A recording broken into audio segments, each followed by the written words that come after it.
Perhelatan Pilgub Bali dan Pilbub di dua kabupaten sudah di depan mata. Di tengah panasnya suasana politik saat ini, diharapkan terciptanya suasana politik yang cerdas dan santun. Seorang tokoh masyarakat Bali sekaligus Wakil Ketua DPRD Kota Denpasar, Made Mulyawan Arya berharap, menyongsong pilkada baik Pilgub maupun Pilbub, masyarakat Bali berpolitik cerdas dan berpolitik santun agar pesta demokrasi berjalan damai.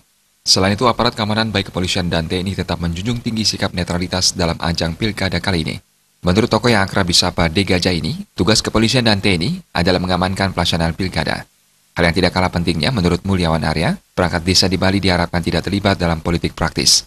Kedepannya, pilkada Bali yang mencakup pemilihan gubernur dan wakil gubernur Bali, serta pemilihan bupati dan wakil bupati di Kabupaten Gianyar dan Kabupaten Klungkung, tidak kembali diwarnai intimidasi, baik fisik maupun non-fisik. Jika terjadi intimidasi, tindakan tersebut hanya merugikan masyarakat Bali yang cinta damai.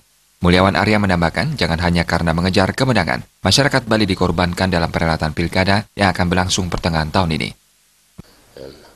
Dan hal yang paling penting, jangan sampai ada politik adu domba, politik memecah belah. Jangan benturkan masyarakat kepada salah satu calon atau bagaimana. Karena kita akan dalam proses recovery pariwisata, di mana ada erupsi Gunung Agung, yang pariwisata sangat lesu, yang banyak karyawan hotel yang dirumahkan, dan kita semua lagi berusaha untuk recovery, memulihkan pariwisata ini. Nah, sekarang ada lagi, karena hanya kepentingan pilkada, proses pemenangan pilkada, hanya demi sebuah kemenangan, kita membenturkan masyarakat. Jadi diadu domba kita. Jadi bikin ricuh, bikin masalah.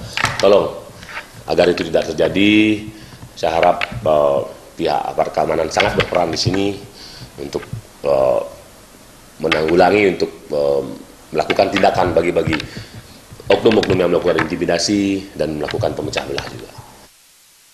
Made Mulyawan Arya menambahkan, siapapun yang menjadi pemimpin Bali ke depan, semua masyarakat Bali wajib mendukungnya dan ikut membangun Bali. Jaya